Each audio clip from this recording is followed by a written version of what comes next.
గత కొంతకాలంగా కూడా మరి రేగ కాంతారావు ఎమ్మెల్యే పైన కొన్ని ఆరోపణలు వస్తూ ఉన్నాయి. లైంగికంగా కూడా ఒక అమ్మాయిని వేధించాడు అని చెప్పేసి ఆ అమ్మాయి పంజాగుట్ట పోలీసులను ఆశ్రయించింది అనే వార్తలు కూడా వినిపిస్తూ ఉన్నాయి. అలాగే తనని పోలీసులు అదుపులోకి తీసుకున్నారు అనే వార్తలు కూడా ఈరోజు సోషల్ మీడియాలో వైరల్గా మారాయి. మరి ఎక్కడ అదుపులోకి తీసుకున్నారు, అసలు ఈ కేసులో ఇన్వెస్టిగేషన్ ఎంతవరకు వెళ్ళింది, ఏంటి అసలు ఆ అమ్మాయి చేసిన ఆరోపణలు, ఇవన్నీ కూడా తెలుసుకోవడానికి ప్రస్తుతం మనం పంజాగుట్టలో ఉన్నాము. పంజాగుట్ట సిఐ గారు మనతో పాటు ఉన్నారు. మరి సార్ని అడిగి తెలుసుకుందాము. సార్, అసలు ఆ అమ్మాయి ఆరోపణలు ఏంటి సార్? మాకు ఈ ఎక్స్ఎమ్మెల్యే రేగా కాంతారావు మీద ఒక అమ్మాయి వచ్చి లైంగికంగా అసాల్ట్ చేశారని చెప్పి ఒక కంప్లైంట్ ఇవ్వడం జరిగింది. దాని మీద కేసు కట్టి ఇన్వెస్టిగేషన్ చేస్తూ ఉన్నాం. ప్రస్తుతం కేసు అండర్ ఇన్వెస్టిగేషన్లో ఉన్నది. మేము అతను మాత్రం ఇప్పటికీ అబ్స్కాండింగ్లో ఉన్నాడు. మేము ఇంతవరకు అయితే ఎవరిని అదుపులో తీసుకోలేదు. ప్రస్తుతం అది హైకోర్టులో కూడా పెండింగ్లో ఉంది.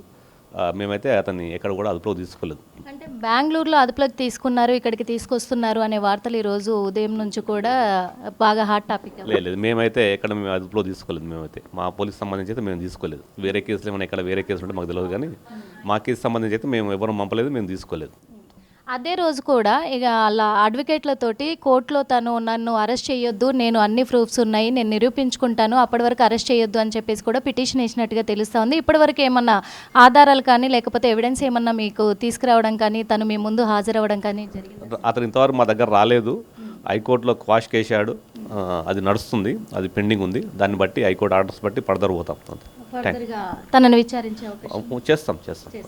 చూసాం కదా, ఇదంతా కూడా ఫేక్. అంటే అతన్ని ఎక్కడ కూడా అదుపులోకి తీసుకోలేదు, కోర్టులో నడుస్తుంది కాబట్టి ఫర్దర్గా మేము ఇన్వెస్టిగేషన్ చేస్తూ ఉన్నాము అని చెప్పేసి కూడా చెప్తూ ఉన్నమాట.